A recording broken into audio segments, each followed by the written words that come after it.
Hello everyone, I'm Tim from Tim's PC and I build custom PCs to suit anyone's needs or budget. I also live stream all of my builds and repairs for transparency and educational purposes. So if you would like to get an awesome new PC and you'd like to see it get put together live, send me a message today. Alright, so this is a little bit clunky here tonight. Obviously, if you caught the previous stream, we've got what is likely a dead motherboard, a DOA motherboard, so it's a bit unfortunate, but we did manage to check all of the other components in Brad's build, and nothing else appeared to be faulty when we fired it up. On this motherboard right here, which is actually Jamie's motherboard, so nice and convenient. I had the other motherboard just lying there to use in this build, so I was like, let's just make sure all of Brad's stuff works properly since we've got this board out and ready to go. So that's why the motherboard is already unboxed here. But let's go over the components for this build here tonight. So we've got a Ryzen 5600x CPU. We've got a 500GB NVMe SSD here. We've got a 1TB standard hard drive as well for some extra storage. We got 32GB of Aorus CL16 3200MHz memory. We've got an RTX 3070 card to go in this, so this will be another RTX 3070 Ryzen 5600X build. We'll just put the graphics card down here to the side for now, and then also we're going to be putting a big Wraith Prism cooler on our 5600X CPU, and we've also got a Cooler Master White Power. I think is it called White Power? I don't think it's called White Power. I think that's politically incorrect branding if it was. But it's an 80+ watt power supply. And basically this particular unit here puts out 744 watts on the 12 volt rails. So it's basically a true 750 watt power supply. So our motherboard is the B550 Aorus Elite. So this is the V2 motherboard, so the second revision of it. I'm not sure what the first one was, but I'm not sure how they're different either. They look pretty similar to me from what I saw on the photos, but anyway. People saying hello. Hey everyone, how you going? Hey Jesse, how you going? Nick, how you going? Alright, so let's have a look at this motherboard in a bit more detail. We've already gone around this board a couple of times before, but we'll do it anyway. So we've got a fan header up the top here. We've got an 8-pin CPU power connector here, so this powers our CPU and all of this stuff around the CPU. So CPU needs all this stuff around it to function properly. There are coprocessors that help it out when it comes to doing things like mathematics. There's what's called a maths coprocessor and an arithmetic logic unit. There are also voltage regulation systems, which we'll see around here. So we've got some capacitors, some chokes, various things that help control the voltages, and it's all powered from that little header up there. So we've got a couple of fan headers over here. One is grey and one is black. One is designated as a CPU fan header and one is an extra fan header for the CPU. So that's if we were using an air cooler that had two fans on it, so we'd have a second header for the second fan to plug into. James says hi Tim, I'm excited to see you build a computer. Yeah, that'll be good, Jamie. So hopefully yours will just work and we won't have any dramas like the last one. The first night I fucked it up, and then the second night, I mean, I can't do anything about dead motherboard. All I can do is test the parts and make sure all the other parts work, and then if the motherboard's dead, you don't spend any time like addressing whether a motherboard is bad or what the fault on the motherboard is. Motherboard's not worth enough time to actually spend investigating and repairing things like that. It's just a case of it doesn't work, it's under warranty, back for a warranty claim and get a new one. That's how it's dealt with.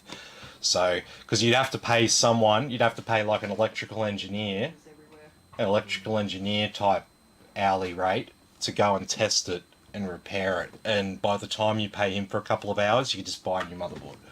So that's the problem with all that. So anyway, we've got two RGB headers up the top here. We've got dual channel memory, so 4 slots. These 2 slots are the first channel, these 2 slots are the second channel. We've got a 24-pin ATX power, just 4 SATA ports on this board, which is all we really need these days. I mean, that's becoming less and less necessary in this day and age with M.2 form factor. So we've got, this is where our chipset is. So this is the control chip that controls all the other systems on the motherboard and helps to relay their signals to the CPU. That's why it's got this big heat sink over the top of it, because it gets quite hot. So what have we got? Down the bottom here we've got our front panel connections and speaker header. These 2 little pins above it are a clear CMOS header. We've got USB-C front panel header, USB 3.2, 2 USB 2s, we've got our trusted platform module, got another fan header, 2 more RGB headers, an LED header, and we've got our front panel audio connection there as well.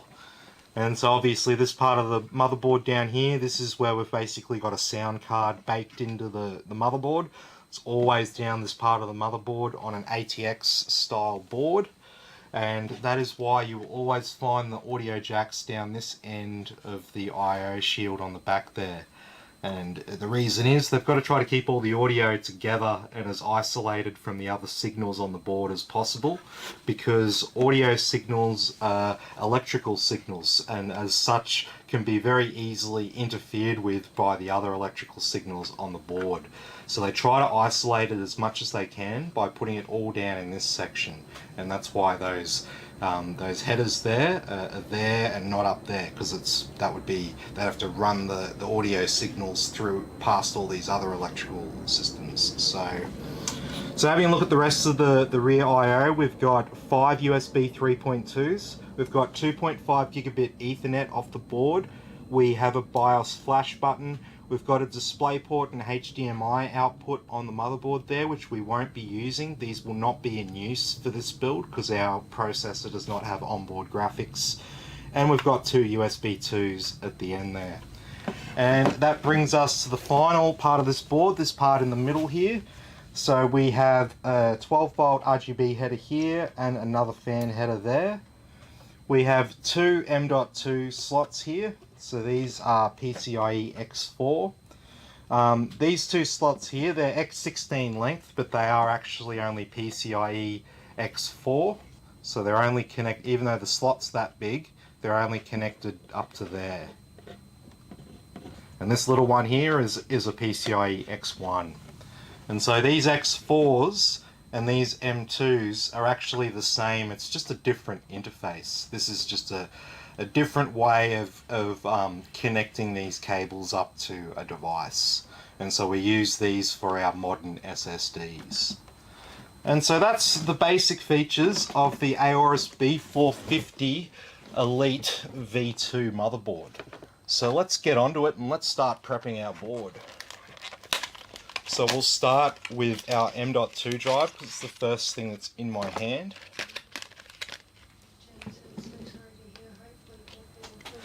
Yeah, no, it's all good. I mean, it doesn't bother me. This sort of stuff happens. I'll just take it back. It's no issue to me. No skin off my nose. It's just a pain for Brad that his PC won't be ready. I'm sure, you know, like he's spent money on it, and it's a pain in the ass that it's not ready. But like obviously he knows it's not my fault. It's nothing I could do about it. But. And yeah, I won't hold him up on getting a replacement. So like it usually takes up to a week for me to get like a refund as such into my account from something I returned, but I'll just order a new board tonight. Like I don't need to wait for the money to come in. I know I'll get my money back for it. That's why we test it and make sure that it's definitely dead and it's not something weird with the CPU or something else. It's definitely a case of a dead motherboard.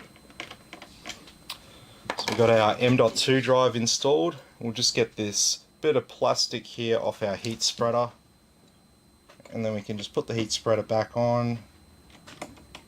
Jenny wants to know, does HDMI go through graphics card or have it all? Yeah, so you should be using HDMI through your graphics card. If you have a gaming PC with a discrete graphics card, you want to be hooking your display up through there.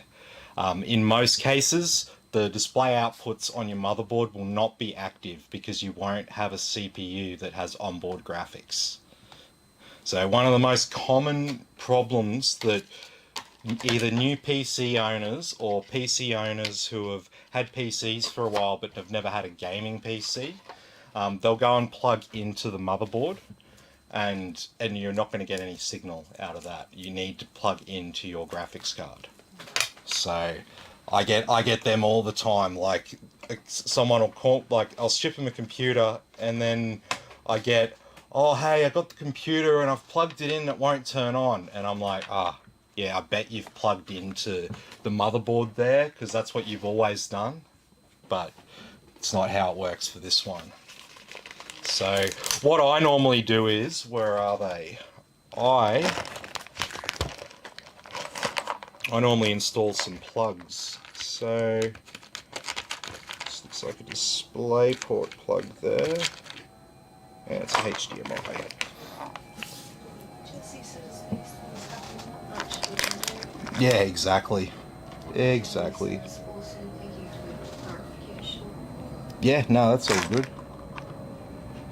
And so, yeah, I've just put a couple of little plugs in the back there, just so anyone who goes to use this PC, if it gets moved around or whatever, will hopefully understand that these plugs are in there because these two ports are not being used. And I'll take the plugs out of the graphics card that'll be on the back of that. So we got some Aorus 3200MHz CL16 memory. What boxes do you have now? Oh. I've gone through so much of that stuff. Yep. It's good value. Yeah, it is, and it looks so good. Looks good, good value, fast, low latency. And so because we're installing 32 on 4 sticks, there's nothing really to it. We just have to put our memory in the slot, line up the little groove in the middle there, equal pressure on either side. And so this stuff here, people call it RAM, but these are actually called DIMMs, dual inline memory modules. The RAM is actually the memory that's on the sticks. So it's alright, you can call it that, everyone sort of calls it that, but technically speaking they're called DIMMs, dual inline memory modules.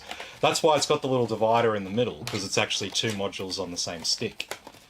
So there's... So on this one, I'll tell you, this one just has 4, but many graphics cards, many Ampere graphics cards will have 5 or 6. So, but I mean, realistically, not too many people use more than 4. So.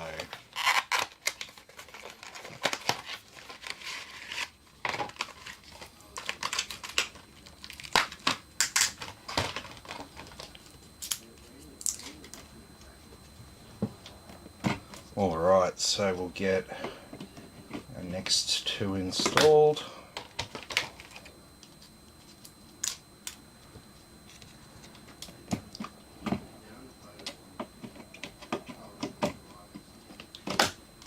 There we go.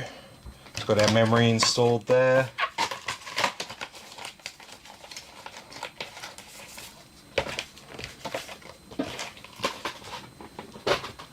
All that. Let's have a look at our CPU now. This is our Ryzen 5600X CPU. So it doesn't come in a box because this is an OEM chip. So it doesn't come with any instructions or any documentation or any cooler or anything like that. It's just a CPU.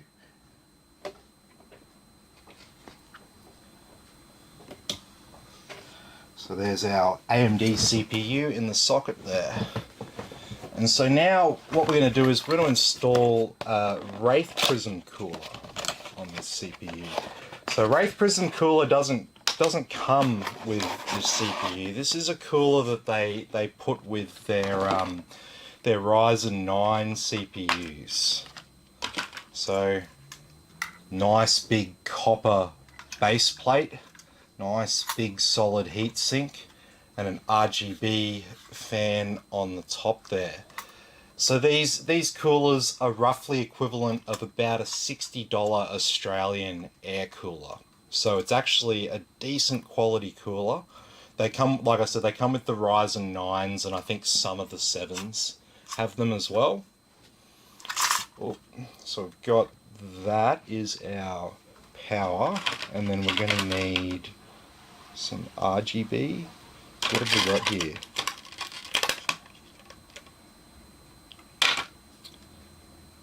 Okay, so we could hook up via USB, or we could hook up by addressable 12 volt. I reckon we hook up by addressable 12 volt so we can control it all with RGB fusion. So where is our extra? Where do we plug in?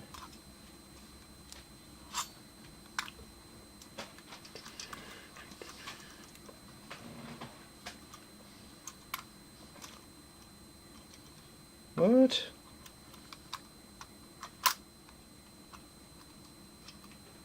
Where are they? Doesn't have it? No, it does. I'm being blind. Oh. I always wondered why they called it the Prism cooler. Yeah, the Wraith Prism cooler is the one with It's got like a prism design to it. In a way. No, it's because it lights up. Oh, I'm sorry. It's because it's an RGB one. That I didn't know. I just thought it was called Prism because it looks like one. Nah.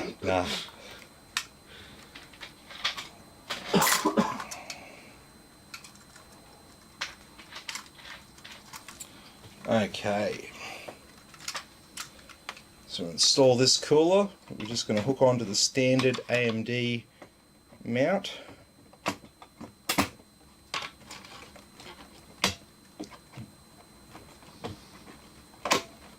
Oh.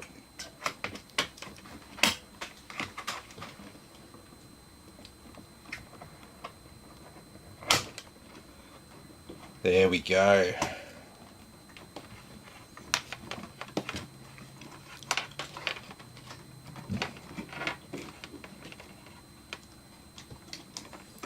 And we can hook this, we can seal this cable a little bit better.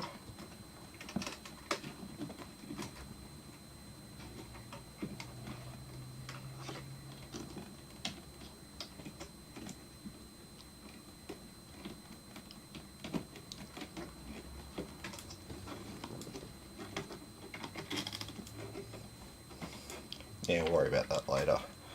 And then we'll just plug in this so it's done. Goes this way. There we go.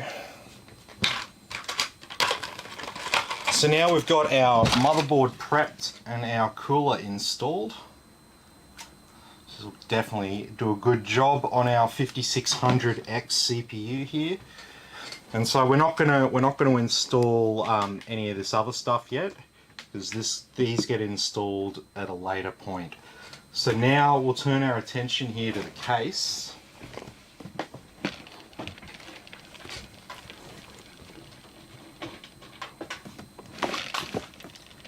Don't drop the hard drive on the ground.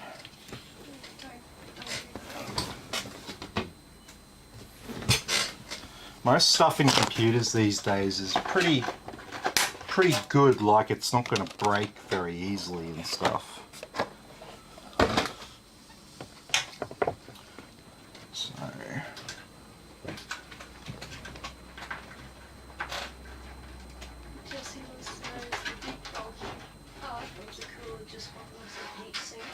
yeah, that's basically all it is. It's just got a little fan on the top that has RGB lighting and stuff. There's a little RGB ring around the top of it. It's on the box.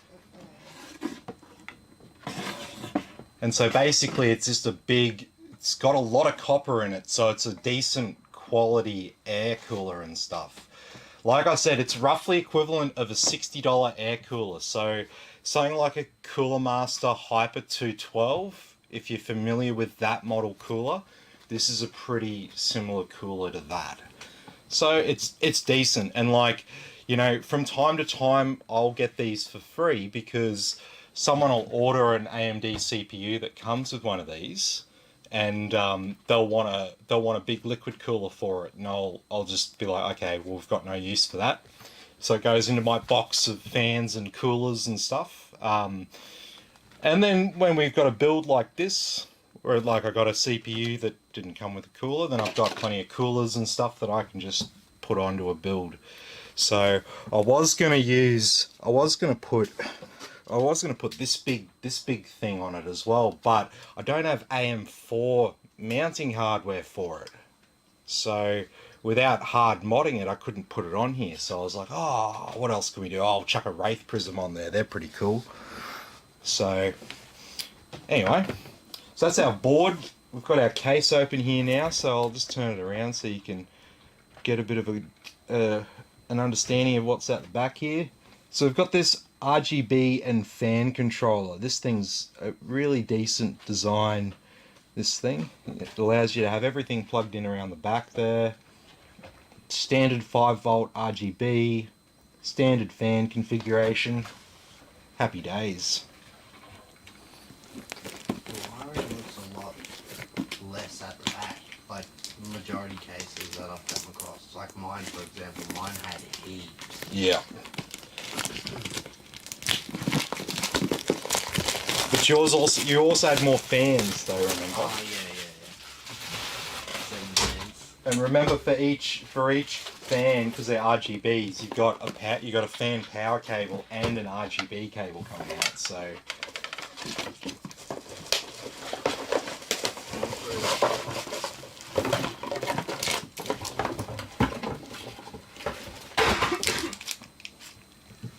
James' sweet bud will look nice.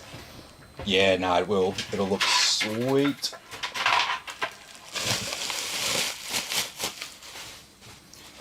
I feel lied to. The case said it was white. It's definitely black. Where did it say it was white? On the case, on the power supply box. Oh, It says it's white, but the power supply is black. yeah. I feel lied to. It's because it's 80 plus white.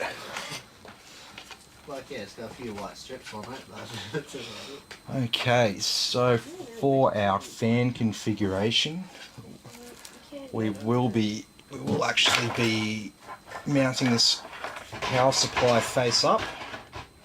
Didn't Tim put a white power supply in a build recently that he did that all white on? No, that wasn't white. It looked white. That white motherboard though, that was...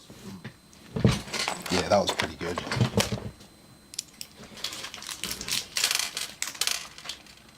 Alright, I'll just sit here and be quiet again. Alright, so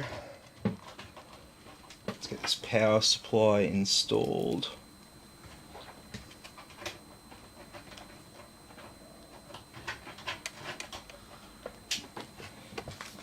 And so we've got a little bit of stuff to do with this board. So we've got to do a BIOS update, because even though it'll work with a Ryzen 5000 CPU, they don't run at full efficiency unless you do the BIOS update. So that's what we found with the other one that we built the other week, or not the other week, the other day. Oh yeah, didn't that one piss you off? Yeah, that was pretty annoying. But it's I'm mainly annoyed at Gigabyte for not having updated versions of their BIOS on their Easy BIOS installer tool. I wouldn't be able to. Still got I mean, they should keep that up to date when there's key issues like that, because while I can look at it and go, oh, hang on, let me check the website as well, there'd be so many people out there who will just be like, nope, I'm running the latest because the Gigabyte app said that it was the latest. That's how people are going to think. Not everyone's going to know to go, oh, check the website and see if there is actually a later one that's out there. And there wasn't just one later one, there was like multiple later ones. So it was pretty shit. Gigabyte really up their stuff to when it comes to software. Yeah. My Gigabyte app center is still telling me that I can install the 400 series chipset. Oh, really? Oh, but that might be a case of Windows updates found more recent ones, and then the one that App Store's trying to install is older, and it's just getting like rejected because it's an older version. Yeah, you said you had that problem with your computer. Yeah, that Gigabyte, yeah, their App Center's not perfect. Like, none of that shit's perfect, usually. Sometimes it saves you some time, other times it just won't work properly. Just go full Corsair, you're not going to have any problems. Yeah, exactly. Okay, so for this build, we're going to need our 24-pin ATX power. We're going to need our CPU power. We need our graphics card power times 2. And we're going to need one SATA, that's Molex. We need one SATA. And so these two here, this Molex and extra SATA cable, we can actually tie them away up the back.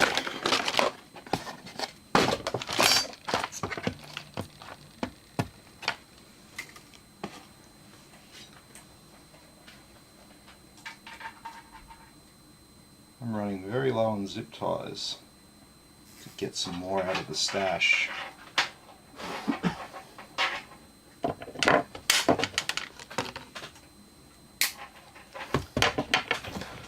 Alrighty, so these XS cables, we'll just stuff them back there, out of sight and out of mind. So these are the ones we'll be using.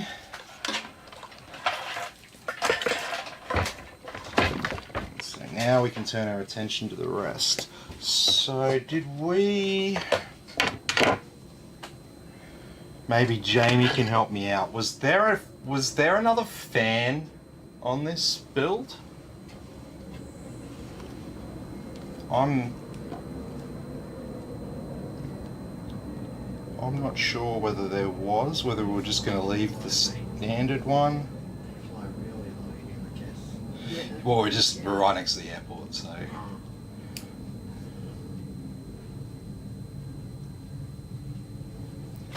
Let me have a look.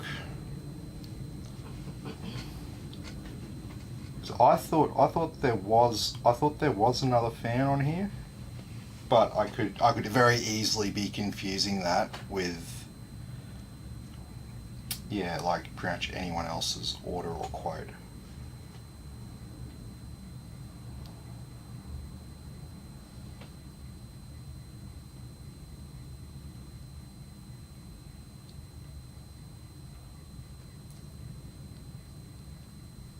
Can hear land. Dad was telling me that during COVID you could hear them just firing off the planes, letting them run for a bit. Okay, no, we just had the standard fan on this one. Okay, that's cool. Alrighty, so when we have our cooler mounted, a cooler is a good place to hold onto the motherboard when you do this next bit.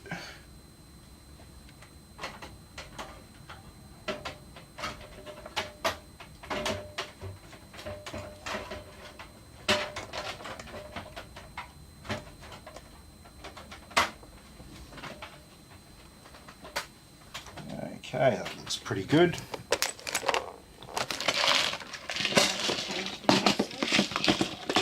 No, no offsets to change because we're just dealing with a standard ATX motherboard here.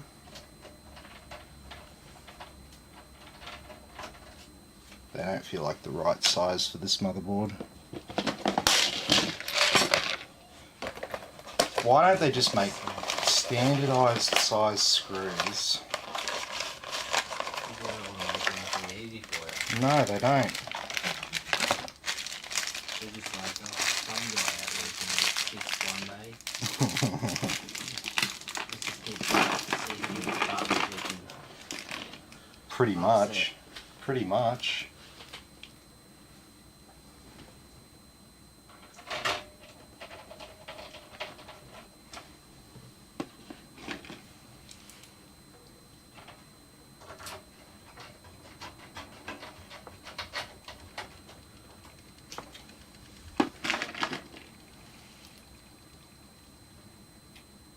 This is the boringest part, is just screwing down screws.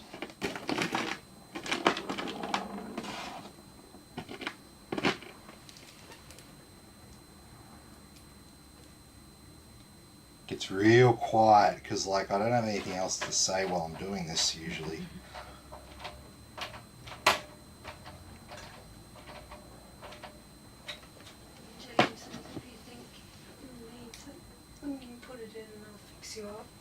Yeah, no, that's. I don't think it needs it. You could always put another $15 RGB fan on the back there with that back fan. It's not necessary. It's just some people would be like, oh, I want to have another RGB fan there. There's nothing wrong with that fan functionally. Just like Nick, I want to deck it out in full RGB. Yeah.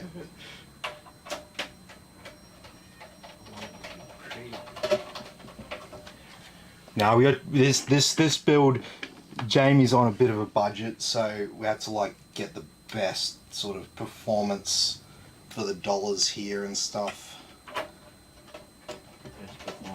I mean, Jamie's not gonna have to worry about upgrading his PC forever. The only thing he might have to do is add more storage if he gets crazy into many different games. But Performance now, RGB later. yeah, let's get him set up with the right stuff to begin with, and you can add little bits and pieces. You can get some RGB strips going on and a few other little bits and pieces.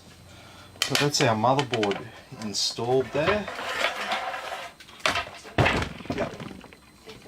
Hey Anthony, how you going? Good to have you with us. Alright, so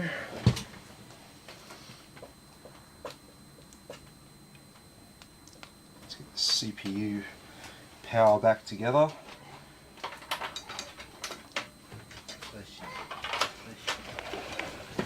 Oh, don't do that, that's what she wants. She sneezes loud just for the attention. I'm not even kidding. I'm not even kidding.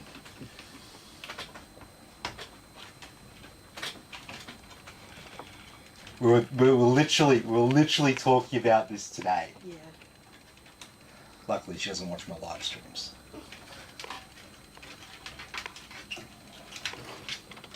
Oh yeah, that fan's already connected. Okay. So you're always easy just to stash that CPU power cable up like that. It's nice and easy. We'll get our hard drive in place. So we're gonna install it in the case, and we're gonna like plug the cables into it, but we're not gonna plug it into the motherboard just yet. And that's got to do with how Windows, a little quirk about how Windows installs itself. So we can just use these trays. You can put another little screw in there if you want.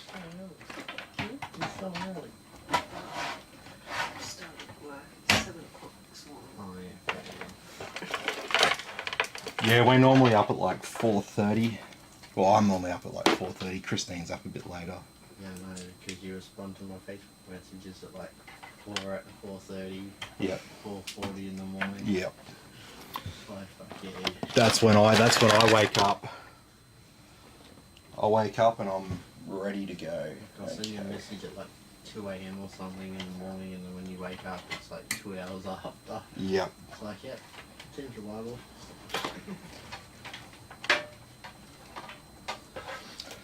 Alright, so get this SATA cable installed. So get some SATA power for our RGB and fan controller there. Like I said, we've got this cable here, data cable for our hard drive. We're not going to touch that yet. What have we got here? This is an addressable RGB controller, so we can put that over this other RGB header up here. Just like that. Is this cable plugged into anything? Can you charge my phone? And we've got a fan here. One is a power board there that you can plug it into. Is it? I ain't that one. Okay. And we'll plug this one in down at the bottom. Yeah, that's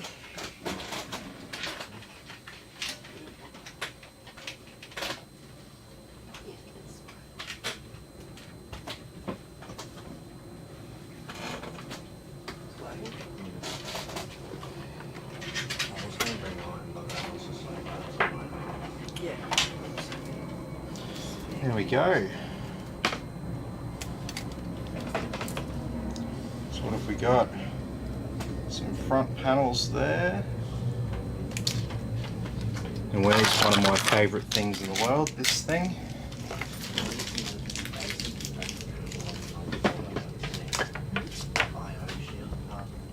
So basic.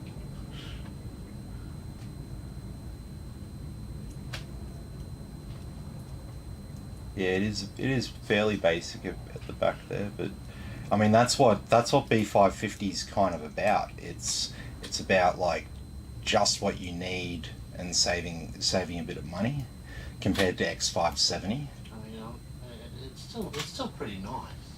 Yeah, I mean 5 USB 3.2s on the back and 2 USB 2s is decent.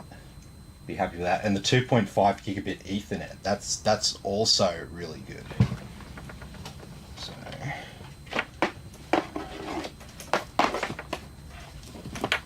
we've got our front panel audio down here. And that is this. Yeah. Mark says, hi, all your build looks good, Jamie. I'm looking forward to watching mine. Yes, definitely. So Mark's will be probably tomorrow. I think it's tomorrow we've got that one scheduled for. Have to check. Getting busy, which is good. We need to stay busy so I can keep doing this. Keep making the videos and... Keeping you on your toes, Tim. Yep. Yep. Okay, so we've got our graphics card power, front panel connectors. I mean, it's all coming together at this point. So there's our USB 3. It's down at the bottom here. Let's not get our wires crossed.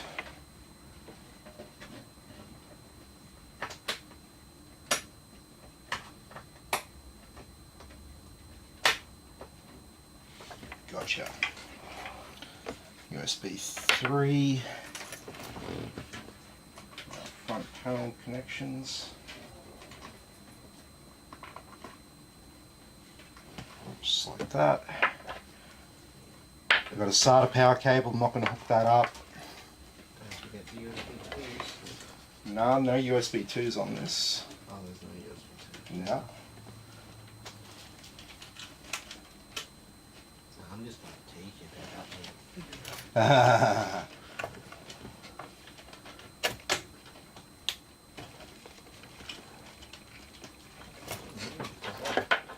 Oh my god, it's so small. What's that? There's It looks so small. What do you mean? The motherboard, it looks small.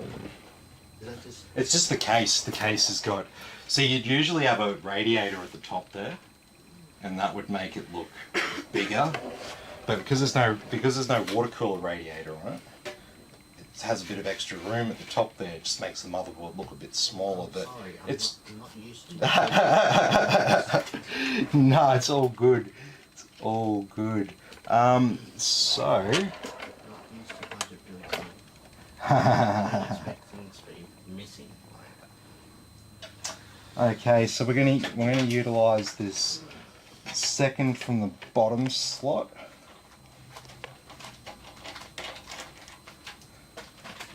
And we're going to utilize slots 2 and 3 up here. So obviously we get all of our other cables and stuff like that installed before we start plugging in our our Wi-Fi and our graphics card, because they will get in the way of plugging in all those cables. How long have we? 41 minutes. See? People ask me how fast I can build a computer. Well, You're zooming and you're still just having a chat. I'm having a chat.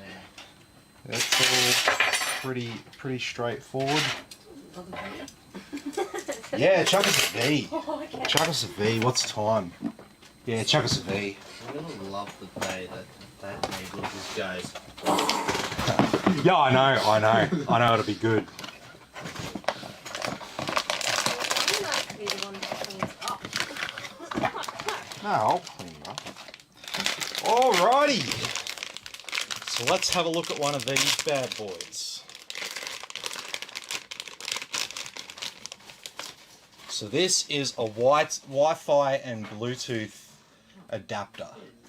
It's basically just a little bit of PCB with an Intel CNVI Wi-Fi card in it. And it also has a USB port and this USB 2 header here. You might be thinking, what the hell's that for? Well, that's for the Bluetooth. So we're going to hook up our Bluetooth via USB 2 with this other included cable. So if you've bought one of these before and you've had problems with the Bluetooth, it's probably because this cable's not plugged in correctly. So what we'll do now, just to prep this, we'll plug in up here, and then we've got this bottom one that will plug into the motherboard. And obviously here we've got our antenna, which we'll plug on later.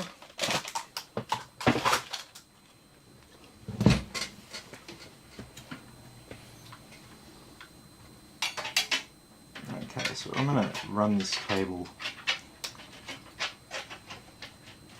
down here, out the back for now.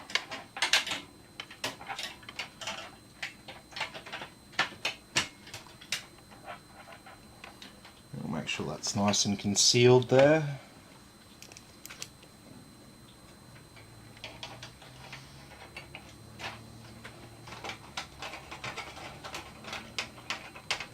And get that Wi-Fi mounted there, and we'll plug on our antenna.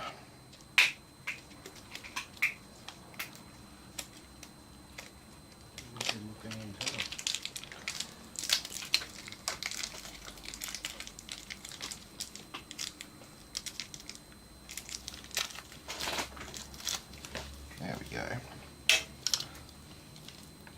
Got a bit of plastic all over it for some reason. It's just a bit of plastic covered in plastic. Come on, guys. I get that you're in Asia, but seriously. Oh, you ask them. Plastic saves lives. Oh, that reminds me. I've got to get this thing. tiniest bit of plastic that's still on the graphic card. It's like on the side, so it's like hard to get in there and feel it. So how much time I wasted just taking off that plastic, and for nothing.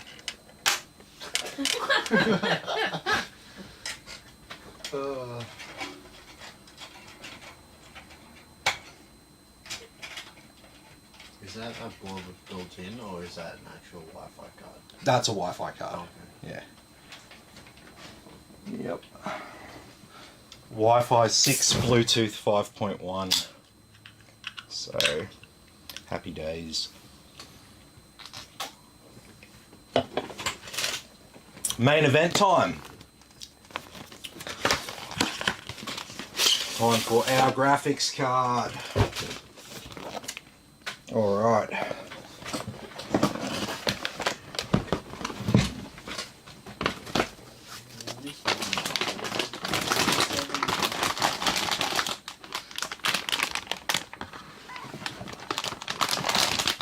Go.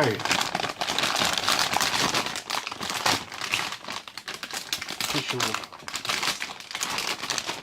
factory sealed sticker. And here it is. The little cousin of the one we saw earlier, the Aorus Master. So very similar card, just got a little bit less power delivery and a slightly smaller cooler and a little bit less I/O ports there, but it's about $200 cheaper than the Aorus Master, so definitely a good value proposition. And so anyway, we'll go and install our card. Is that some plastic that I heard? Yeah. Is it the Where? 8 gigabyte or the 12 or 6? What's this? Is it 6 gigabyte, 8 gigabyte, or 12? This is an 8 gigabytes. This is a 3070. So 8 gigabytes of GDDR6. Unfortunately, it doesn't have the 6X memory that you have on the 3080 and 3090, but you know, they are worth significantly more, right? Jamie says sweet. I had more plastic, by the way. Oh, I'm sure there is.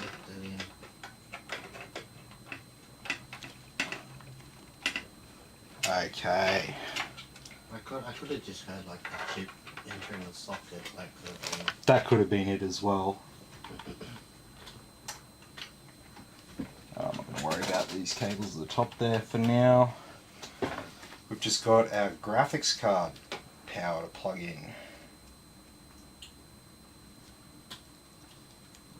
some ones are caramel. For some reason I don't hear caramel off, but No, just normal ones. maybe it's just in the one. Okay, so We've been feeding a lot of things.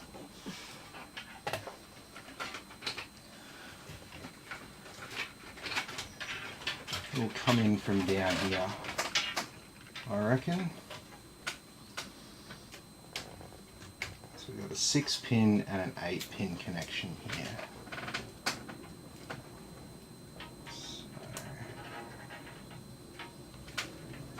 So we'll remind you of your graphics card, babe. Yours has a 6 and an 8, doesn't it?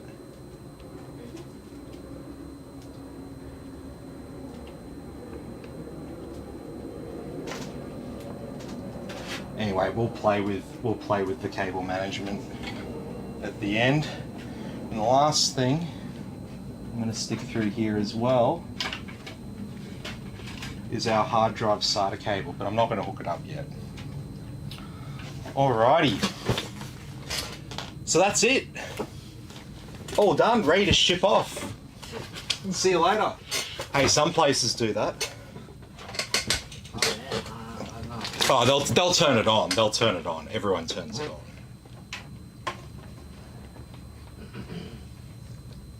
Not everyone like goes and installs Windows and does a stress test on it and blah blah blah blah blah. That's just some people. They usually just give it to the customer and like Yeah. if like if they want to install Windows themselves or Yeah, they themselves. yeah they could do it. They could do that on their own time. That's the attitude a lot of places have. All right, so.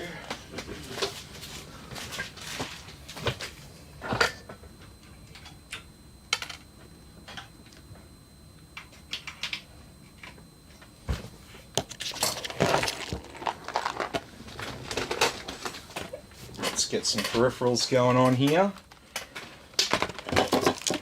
And let's hope for some better luck than last time.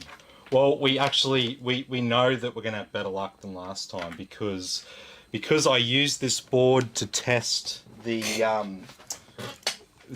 Brad's hardware. I actually know that it definitely works. So we know that it will fire on now because we've checked it all out. And if it doesn't, we're going to have some idea as to what it is that's causing the issue. So we can see already that I've plugged in the power and I've turned on the power supply and the memory's coming on, so that's always a good sign. So let's make sure everything else turns on. There we go. Nice.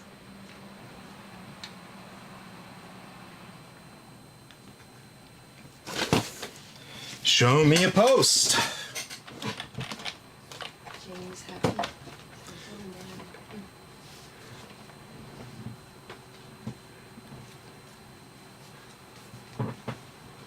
Alrighty, let me just make that a bit bigger so you can see what's on the screen, if anything is on the screen.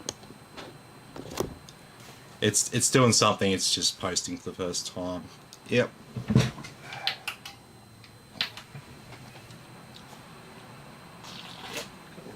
Things work the first time around. Yep. Well, I mean, like realistically, out of all the builds that I do, how often do they work?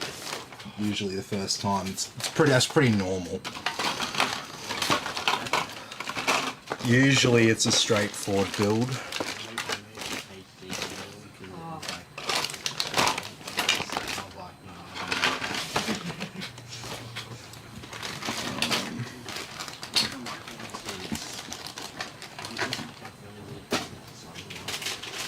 Is this TV letting me down with the cables?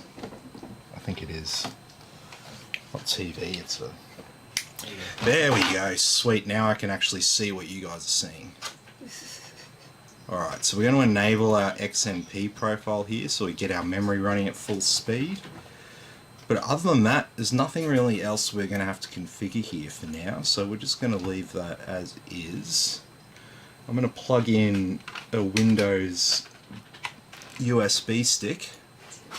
James says looks great. Yeah, no, I thought you'd like it. We'll just fix up all the cables in the case there to make sure that they're neat and tied away, and then happy days, mate. I think it looks great. And we'll make sure that it's performing well thermally and stuff, so you won't have any problems out at Gatton. Or sorry, not Gatton, you're at Laidley. But, you know, Gatton, Laidley. When you look at the temperature forecast, you don't look at Ipswich, you look at Gatton if you're at Laidley. Because you're on the other side of, like, that ridge that's near Rosewood. Yeah, so you can tell, I live out there. I lived out there.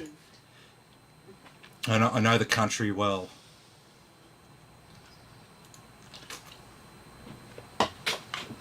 Alright, so we'll go Windows 10 Pro. Not much point using the other versions, just get the full version of Windows. And so there we've got our SSD there, it's the only drive that it's detecting, so we're just going to go next. And now we can actually go and plug in our SATA hard drive. If I can find the port.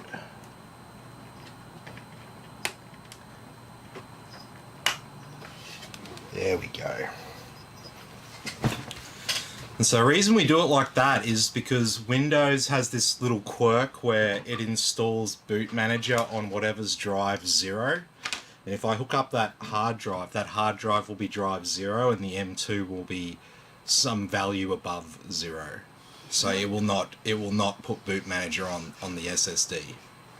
I don't know what value it would call the M2, because the M2 is in a different system. It's not drive 0, 1 or anything. Only once it's been like partitioned does it show up like that. We'll just go restart now.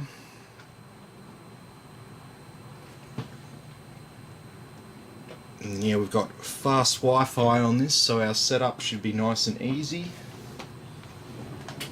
Just the back to be managed, not really too much to be managed out the back there. I think it's looking pretty tidy. I should be able to shut it up pretty soon. Actually, we'll just shut it up. Actually, we'll just shut it up right now.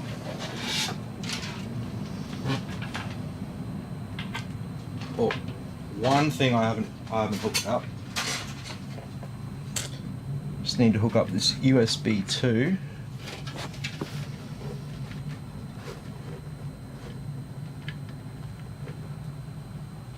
That's for our Bluetooth.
Okay.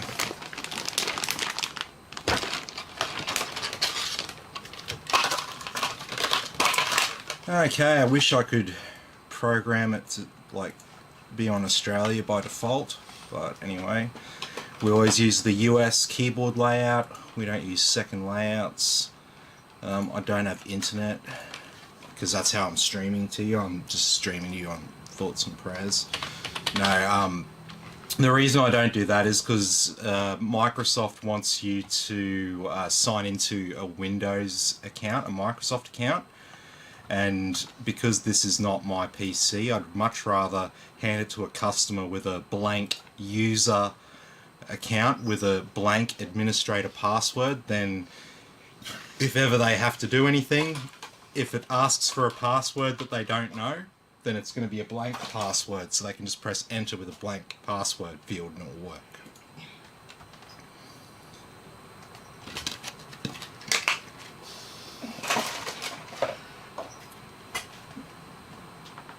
Just ticking off the cat. Oh.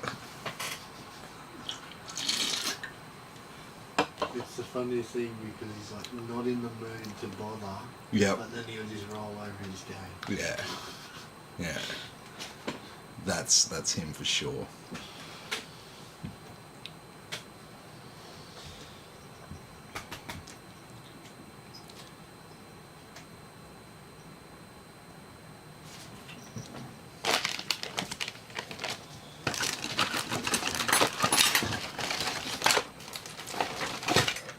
Okay, we'll get our SSD out here so we can install some software.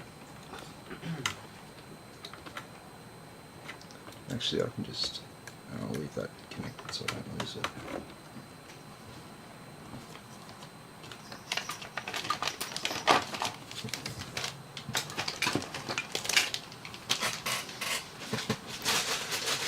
Alrighty.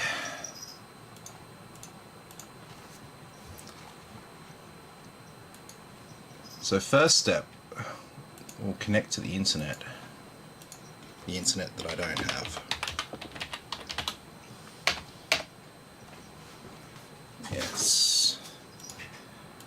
connected, so we'll start our setup process.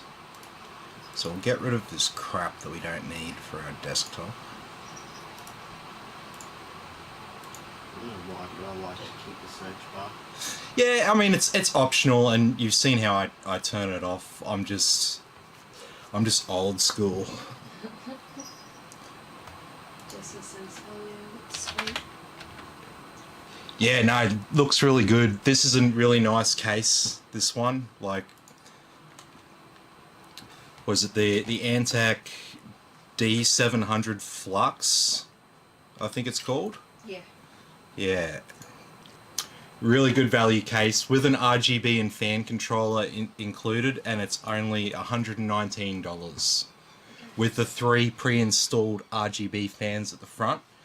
So if you want like the full RGB look, all you need to do is buy 1 fan for the rear. You've got 3 on the front that are pre-installed.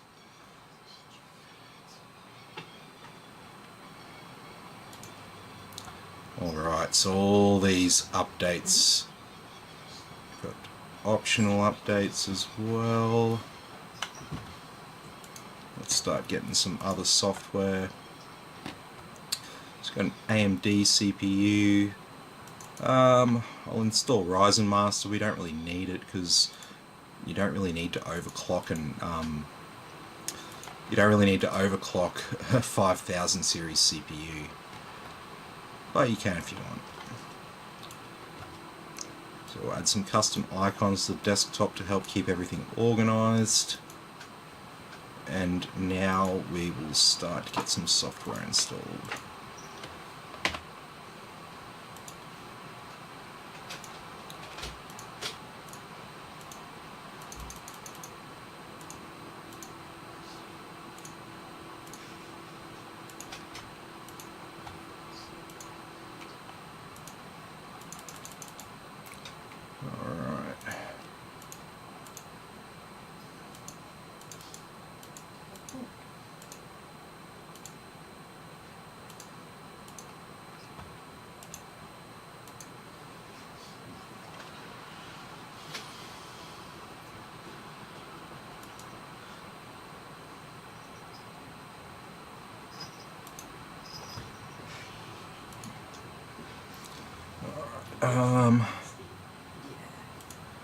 Don't know what games old mate plays, so we'll just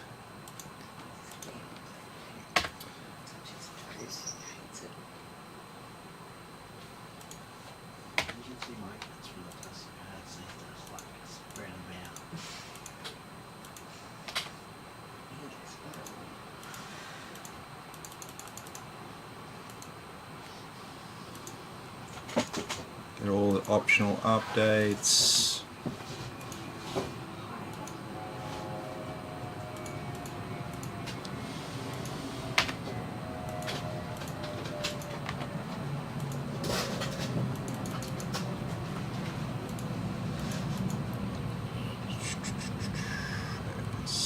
Afterburner.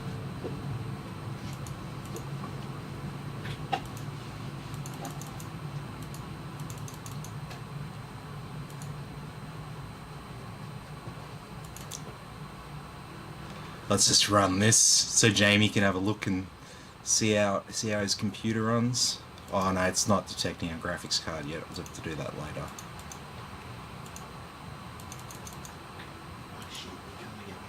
Yeah.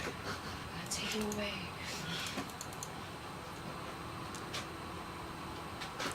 And get Office. Office is always handy. Steam.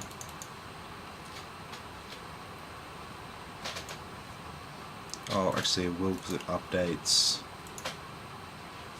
We've got a Western Digital SSD. No XTU.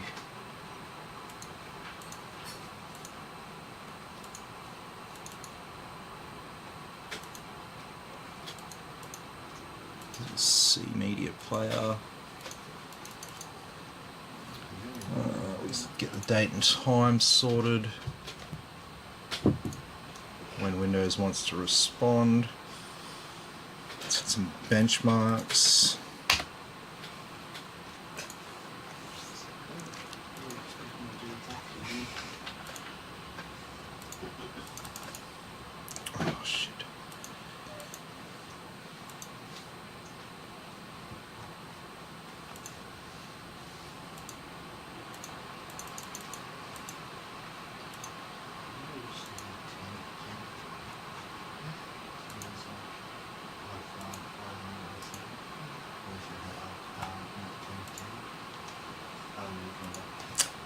Alrighty, let's get that sorted.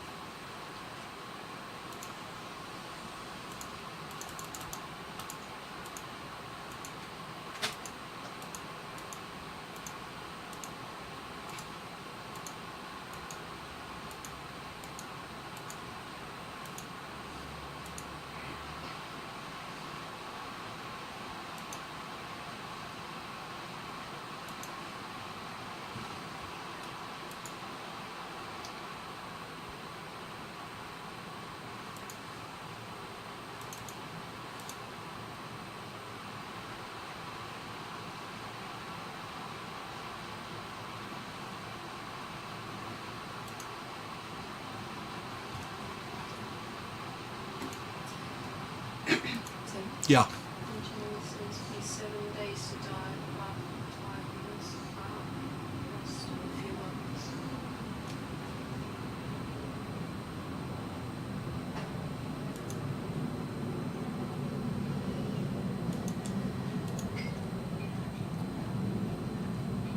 Okay, it's sorted.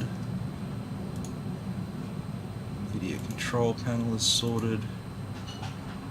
Now our Windows update's going. Getting there.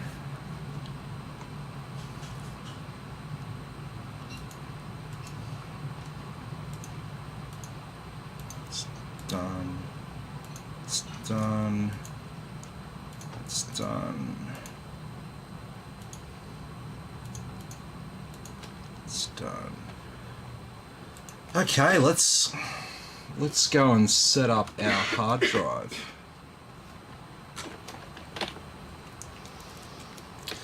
So we've got a 1 terabyte hard drive connected and it's not showing up here. It's because it's not set up. So we've got to go in to manage and disk management, and it's just installing our graphics card drivers there. Yeah, I got Steam, Origin and Epic Games installed there for you. So we'll just get this hard drive set up. D drive.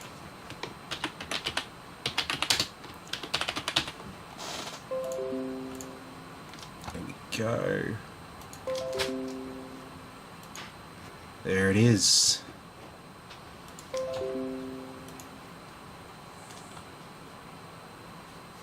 Okay, that's done. It's nearly done.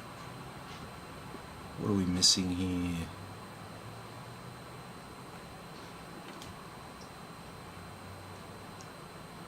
No, I think that's everything.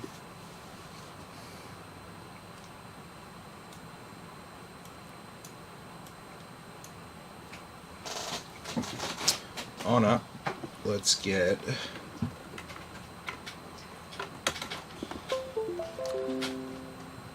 that's done, that's done.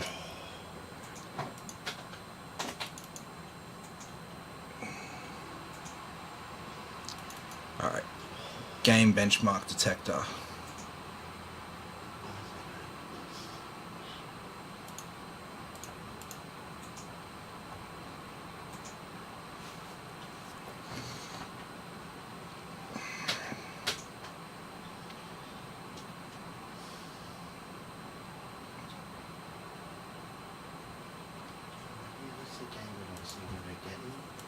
Valheim, you pretty much are liking, you pretty much kill, Yep. control, survive. So here you go. According to PC Games Benchmark, your Ryzen 5600X with a 3070 is a 100% rated PC. There's not really anything else that can tell you to upgrade because, yeah, it's good. Happy days. Run any game you want, like I said. Done that. What else was there to do? Origin didn't install before because the drivers weren't right. Now it will.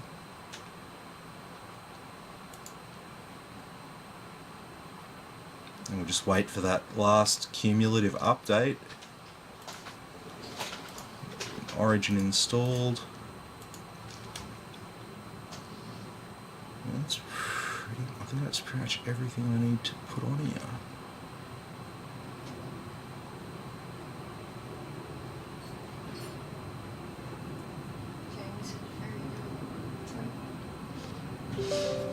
Yeah, it looks great.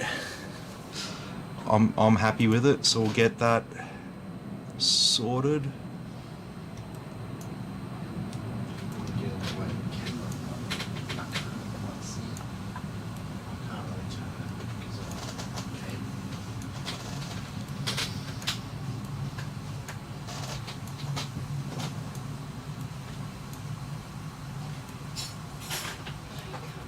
So there we go.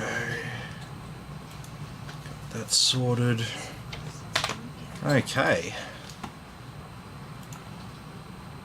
So let's just stop things from starting that we don't want to start up yet.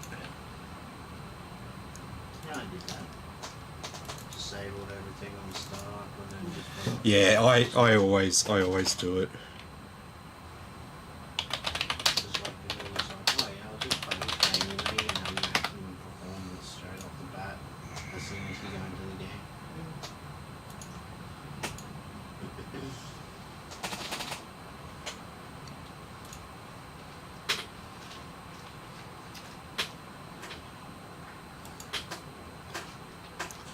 Okay, and we need BIOS. I need I'm so scared that this chair's gonna break. F13E. Yep. Excellent. That's right, that's Mars. We did have 4 of them, but when we moved, 2 fell off the back of the vehicle. Fun story to tell someone. It looks like there's no traffic around. Yeah, there was. We had no idea. I mean, the some dude pulls up next to us. He's like, "You've got 2 chairs hanging like down the back." And we're like, "What?" Pull over. And we're like, "Where's the other 2 going?" Good story for when you're not streaming. Thank you.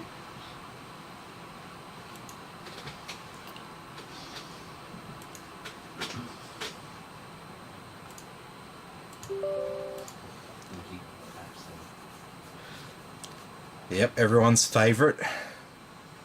Okay, so all the Windows stuff there is done. Aorus crate. Armory crate. Armory crate, that's it. Aorus crate.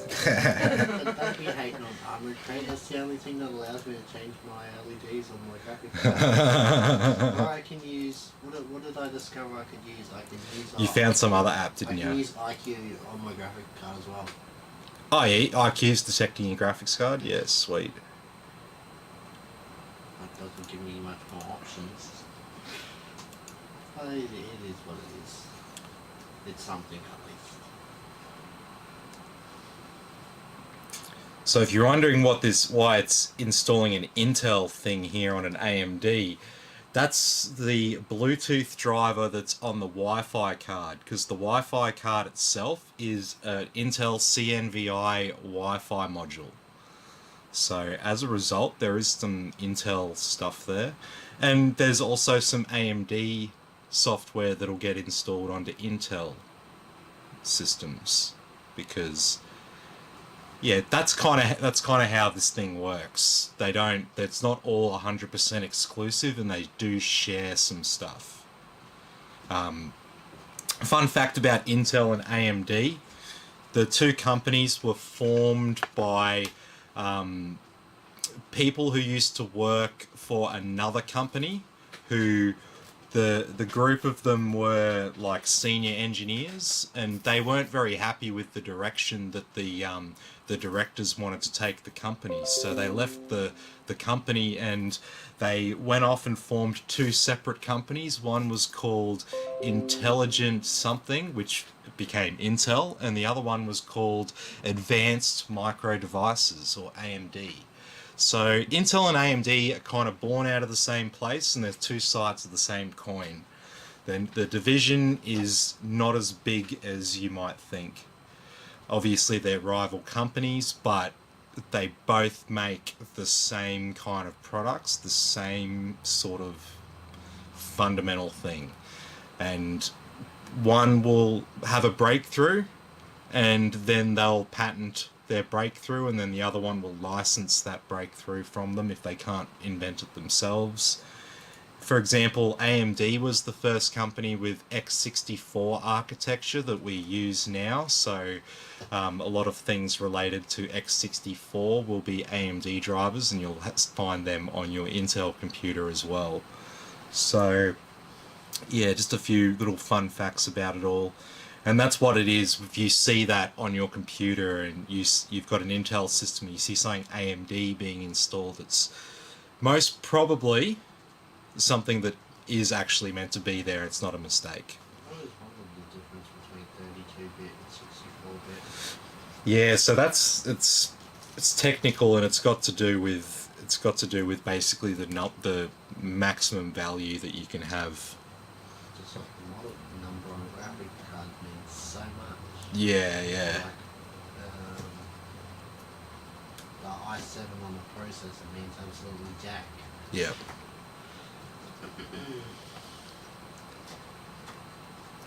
Yeah, or the branding of CPUs makes people confused. They think it's like, you know, cylinders on a car engine. Like, oh, but this is an i7, that's an i5, and it's like, well, no, that's a 4th generation i7.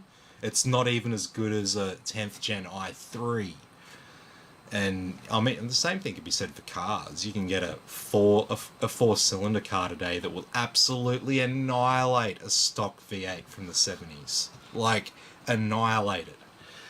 And that's just what you get with generational improvements in technology. It doesn't matter if it was what they called it or what it was. What matters is the actual numbers that you get from it. That's all that matters.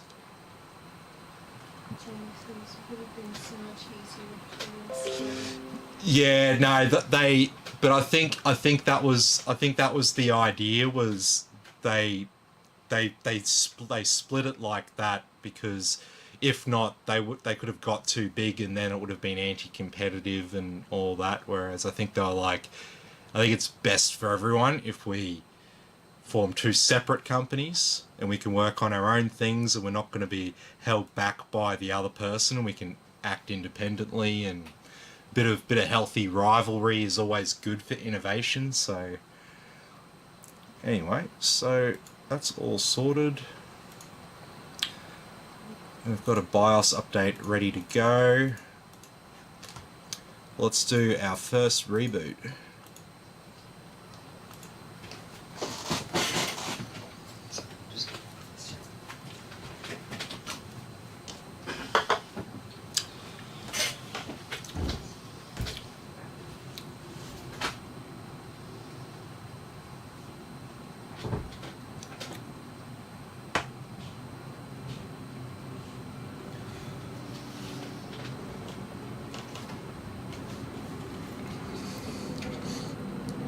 So yeah, happy days with the system as far as we can see so far.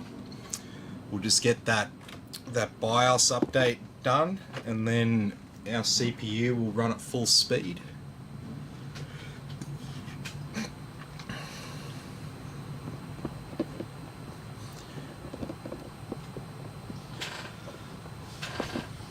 What time are you heading off?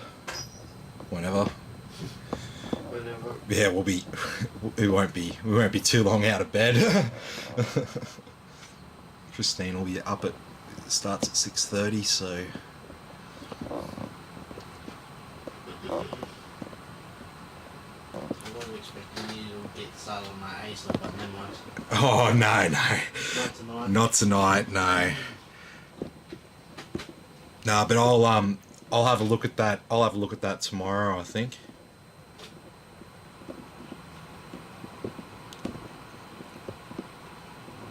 That should be pretty easy anyway. just access those old drives, and I'll just dump the user data for you on somewhere. I don't know, have you got a USB stick or something? I didn't bring one. No, that's all right. Bring one when you come to pick it up, and I'll just store your data somewhere. Whatever you do, don't open the file. No, you warned me against that, and I would prefer not to. Okay, so yeah. Would you notice a difference between the 3070 and 3080? Oh yes. Yeah, the difference is about roughly 30% extra performance with a 3080 on top of the 3070. So you will definitely notice a 30% jump in sort of speed and frames per second and overall performance. And it's not just that, that's sort of an average. So if you look at 3070 versus 3080 at 1080p, the difference isn't as big. Then you move over to 1440p and the difference is a lot bigger, and then you move to 4K and then the difference is fucking huge. So that's basically the equation there. There's just hardly any 3080s because it represents a really good sort of price to performance level. If you can get a 3080, that's why people love them, because to get that extra 10% more performance that you'll get with a 3090 over a 3080, you're going to spend another $1,000. It's because there's professional applications for the 3090, so they understand that professionals will spend the money. They don't care about an extra $1,000. They want something that works well. So they're not concerned about that. But for a gamer, it's a hard sell to spend another $1,000 to get 10% better performance. So the 3080 is like the sweet spot. The problem is they make the 3080s from basically 3090 dies that weren't quite up to the task of being 3090s. So if they have good results with the chips they produce, they'll only have 3090s. And why would they sell 3080s when they could sell 3090s? So that's part of what's going on. The other thing is all the mining. The other thing is the COVID crisis and the general increase in demand. So it's a multifaceted type situation that we've got going on right now. But yeah, I would if I was you, if you wanted to get a computer now, I'd look at the 3060 non-TI, get that for now, and then hopefully in 6 to 12 months, the situation for getting a 3080 or even the upcoming 3080 Ti might be a little bit more reasonable for everyone. So let's go through here and let's update. Yep. Yeah, it is. Definitely is. That's why we're organised.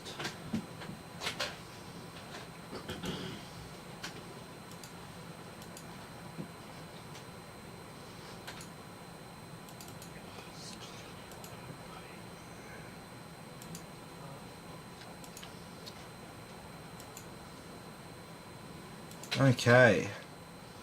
And we'd save the current BIOS to file, why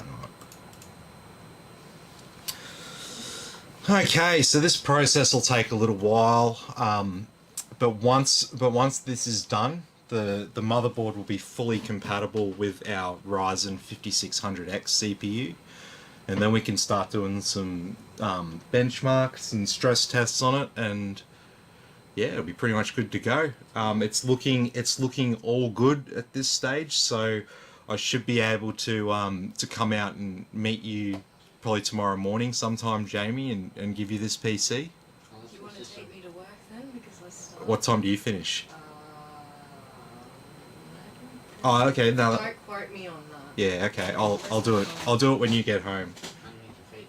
I don't want to take you to work at 630. Yeah, cheap. You're like everything smooth sailing unless power goes out all of a sudden. No. Well, see the way that I'm doing it now in Yeah, Windows, finish it all it's a little bit safer. Tomorrow's Thursday, isn't it? Yes. Yes, it is. And we've got a I've been a day ahead of myself all week. On Monday I thought it was BIOS Tuesday. part number is incorrect. Today I thought it was Thursday. What was that? BIOS part number is incorrect. Never heard of it. No, it's just a general error. I'm always stuck on Monday for some reason. I always think it's Monday. Yeah, Okay, let's do. it's not the best. So like what? Well, yeah, I asked my family what day is it? Monday, I think. Just because Monday's such a shit day.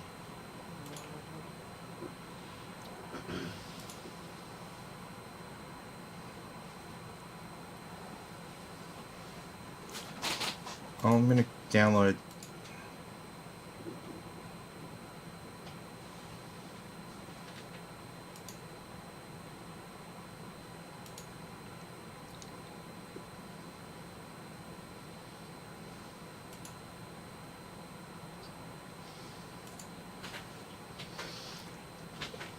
Okay, so let's delete this one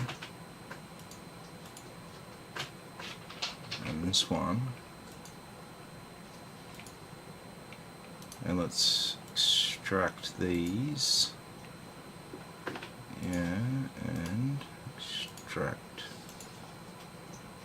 them, and let's just, yep.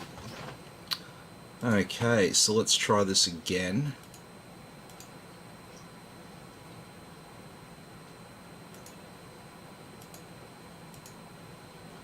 I think that's 12. What is it? About the number. Did you download the wrong version? Yeah, apparently. Interesting. Now let's try this.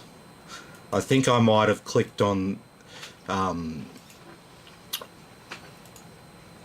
think I might have clicked on the wrong version of the motherboard. I thought you would have downloaded the beta version. You didn't like faster.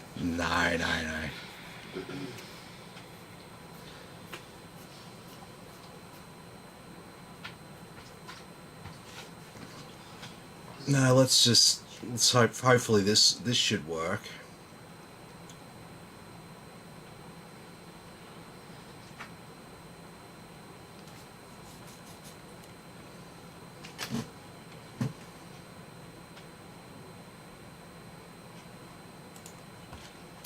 All right, what can I do while this is going on?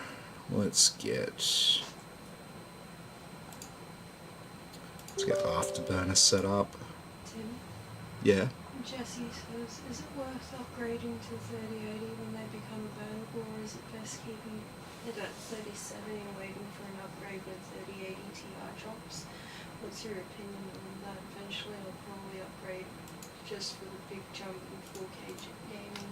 Yeah. By the time 3080 becomes more available in 6 to 12 months, 3080 Ti will probably be right around the corner.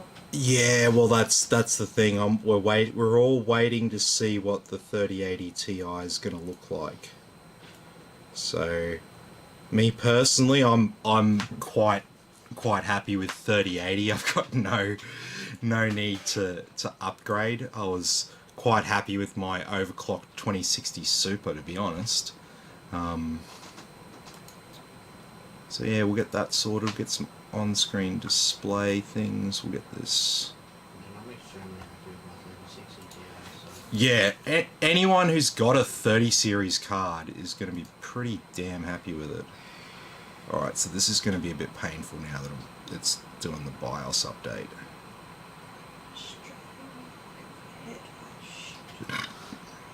Yeah, it's pretty much unusable here.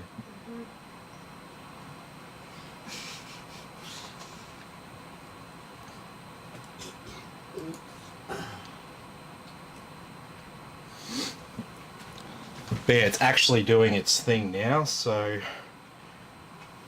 I obviously had the wrong version there. I'd obviously clicked on this is the V2, so I obviously clicked on the V1, which was fine for App Center to download that program, but it's not okay for specific BIOS versions. They are usually unique to the exact motherboard that you have.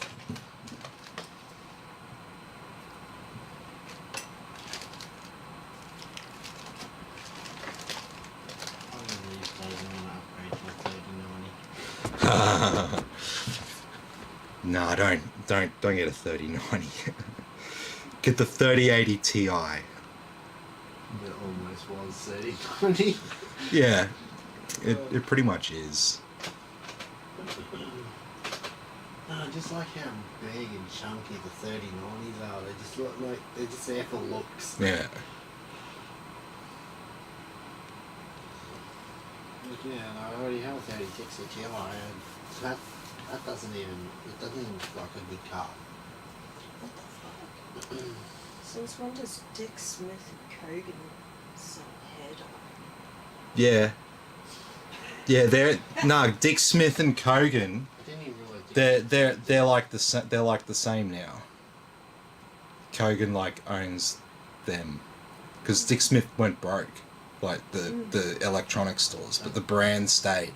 The brand was like, but yeah, basically those companies they're playing in a new evolving space, which is kind of like you can think of it as the Amazon model.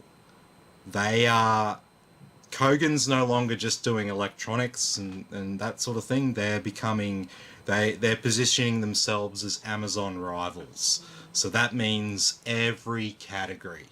And what I mean by category, soft drinks is a category. Computers is a category. Automotive vehicles is a category. Hair dye and hair products is a category. Every consumer product that you can think of, anything that people buy, that's what they're into now. There's also catch.com.au. They do the same thing. They're like another rival as well. So yeah. The company I used to work with, we had the e-commerce manager from catch.com.au come over to join our team just before I left. So what's Anthony got to say there?